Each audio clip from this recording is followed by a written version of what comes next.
The White House press corps, aggressive, persistent, some would add obnoxious. Mr. President, did we bump the Soviets? Did we bump the Soviet embassy? What about the spy on the Soviet embassy? The budget? Leningrad? She's gonna run again. Have you seen any Soviet women lately? White House reporters are the prime examples of either what's right or what's wrong with American journalism today, depending on who you talk to.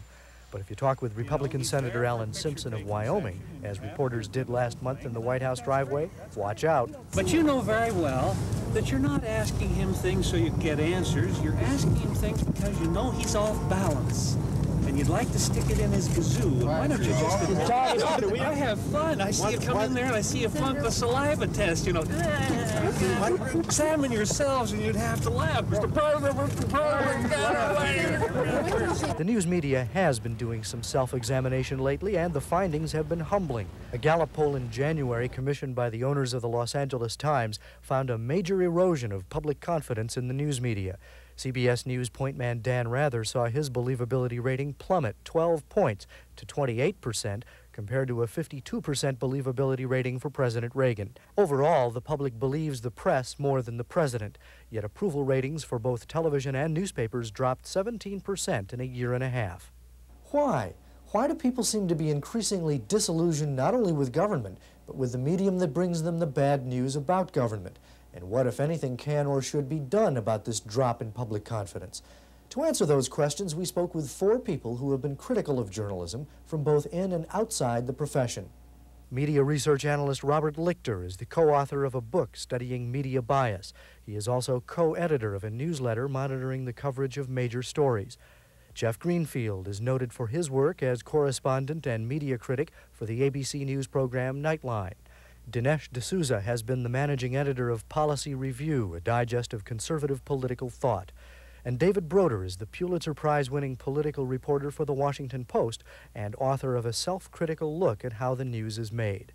So, why is public trust in the news media dropping? They tend to believe that journalists are rude, or they don't care about the people that they're covering, or they are too negative, and so they often have negative views of reporters while still believing what they see or read. The thing people most doubt about the news media is whether they treat the subjects fairly.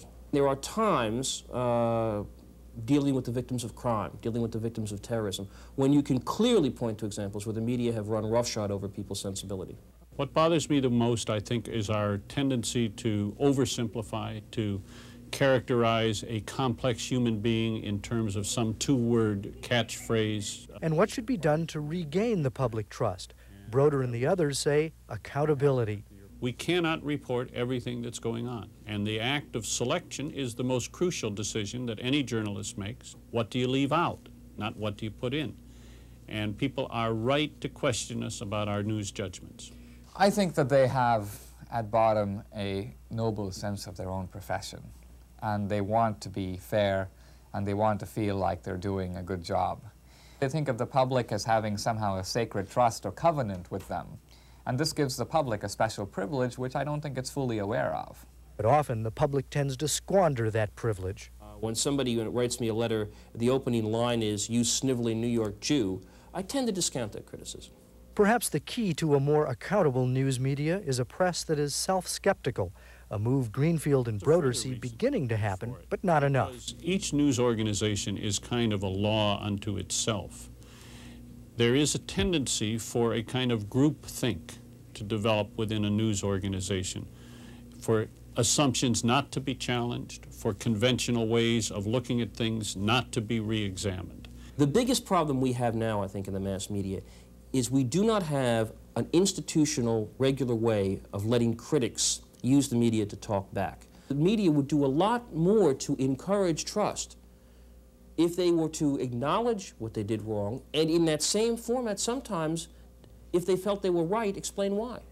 It's not easy or pleasant to admit mistakes, not for reporters, news organizations, or even powerful television ministries. But responsiveness to public criticism may only happen faster when it can be seen that admitting mistakes is not a sign of weakness, but of strength and growth. John DeDakis, CBN News, Washington. To discuss this issue further, we have standing by in our Washington studios CBN News White House correspondent John DeDakis with some very special guests. John, welcome. Thank you very much, Ben. Joining me this morning on the 700 Club is Lesley Stahl, the national correspondent for CBS News and former White House correspondent, and Cal Thomas, who is a syndicated columnist with the Los Angeles Times. Before that, he was a spokesman for Jerry Falwell, and before that, he was a reporter for NBC in Houston, Texas. And before that, I was a child. Okay, let's start out. Why is the public losing trust in the news media, and what do you believe is the chief justifiable criticism, Lesley? Well, John, the poll you cited in your report was a January poll, and even as I remember, the pollster said it's directly related to the Iran scandal. People did not want to believe that this government, this administration, particularly this very popular president, had done something like selling weapons to the Ayatollah. What happens with the media over and over and over when there are scandals like this is that they tend to blame the messenger. I don't want to hear this. I don't believe it. It's impossible. It doesn't make sense. So I think in January, when the facts really weren't as spelled out as they are today, there was a sense that the press is wrong.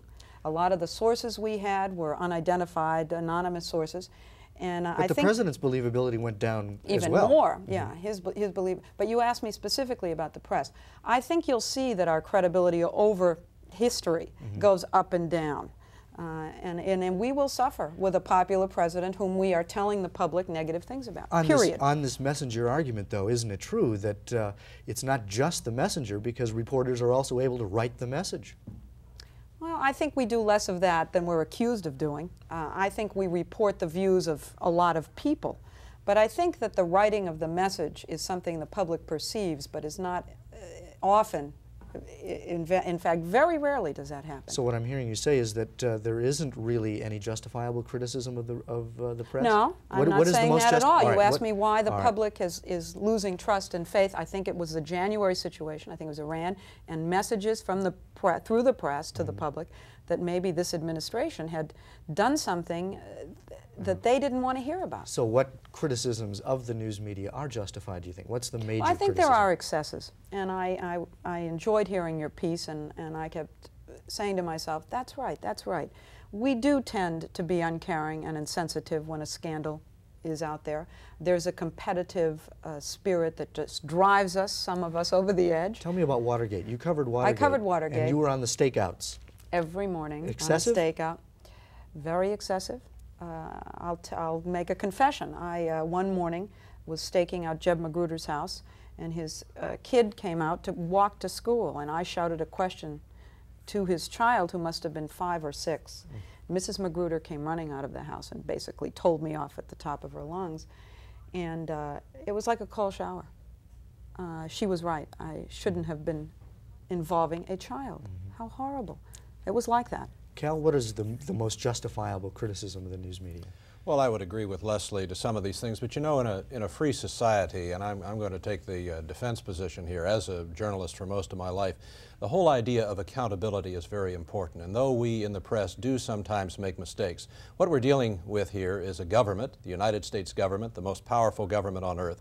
And we have seen what power and arrogance and money and a feeling of over self-worth can do to a person. Pride goes before the fall, the scriptures say. And so even though we in the press are unelected watchdogs, I think to have watchdogs, to have people who hold powerful people accountable, whether it be on Wall Street, whether it be in government, or now we've seen the value of having people to hold religious leaders accountable, may have prevented some of the scandal we're now seeing across the newspapers and the airwaves. Very important. Now, how do we deal with us in the press? I don't know of anybody, or very few people, certainly responsible ones, who think that government is a solution. Government has problems delivering the mail at a reasonable price. They certainly shouldn't be regulating those who report on them. But I think programs like this, forums like the American Society for Newspaper Editors and the Publishers Associations and the Radio and Television News Directors Associations ought to have worked into their programs opportunities where we can come and discuss our failings, discuss our weaknesses, like Lesley has done with great candor here this morning, as kind of a self-corrective thing. I think love is having to say you're sorry. And I think with freedom goes responsibility. We have an awful lot of freedom. I think we need to demonstrate some responsibility. One criticism of the news media is that reporters tend to have a sort of a relativistic approach or a worldview where moral values or values that impinge on various issues aren't understood because there's a relativistic framework. Most reporters surveyed by Lichter Rothman said adultery they thought was okay, for instance. So how do you report womanizing of a presidential candidate? Maybe philosophically they think that way, but you better not find their spouse messing around or they'll take a totally different view. I think this is one of the problems, and I came up through the business in the early 60s when it was virtually all white and virtually all male.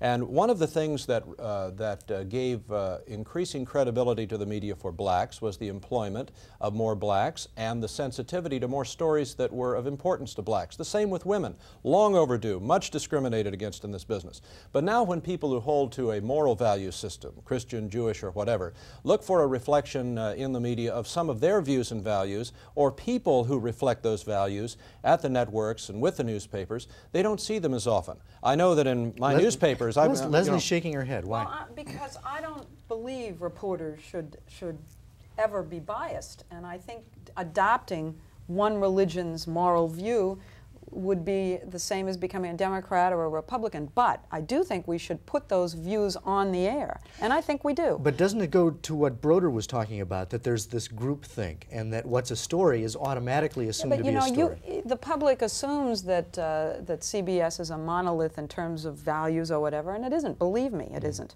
There are conservatives there? There are a lot of conservatives there.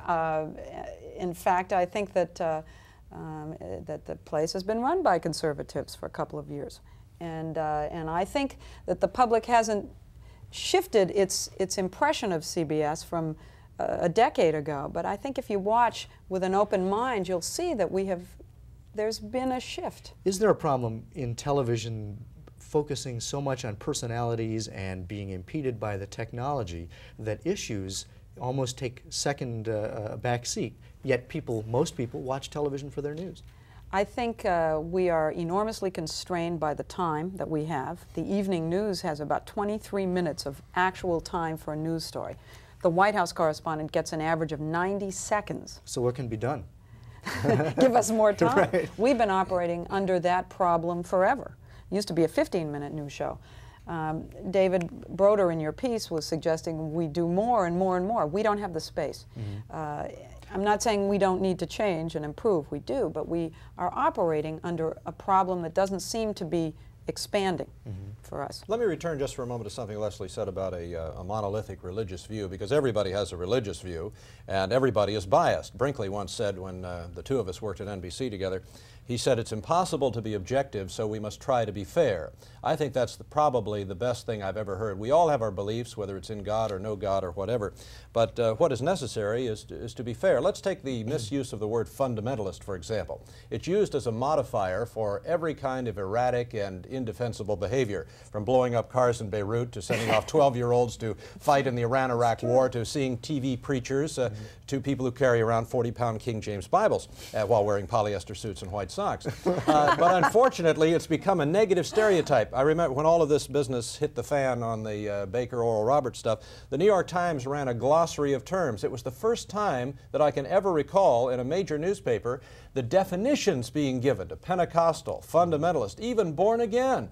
I had a reporter for the Christian Science Monitor ask me at the Democratic Convention in 1984, after doing an interview with me, she said, "Are you born again?" I said, "What do you mean by that?" She said, "Well, you know." I said, "Yeah, I know, but do you know?" She didn't know, but she was going to use the word in her story anyway. That's unfortunate. I'm going to have to wrap up, but I want to ask you both a quick question.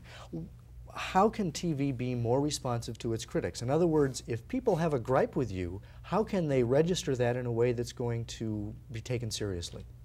That is a wonderful question. You know, if we make an error of fact, we will correct it on the CBS Evening News. But if there's these questions of judgment, questions of fairness, the truth is that's very difficult to deal with. We tend not to correct those. We don't Is even. that a mistake? it may be a mistake. But I really don't know the vehicle. I think though, if you are criticized, it has a slightly chilling effect for the next time. I know that's true with me. If I get a negative letter, well, it's a little I want to chilling. pick up on what Lesley said and what Jeff Greenfield said. A letter is very important. We are professionals. We care about our business. We care about the kind of thing we're doing. We're not just in it to make money and buy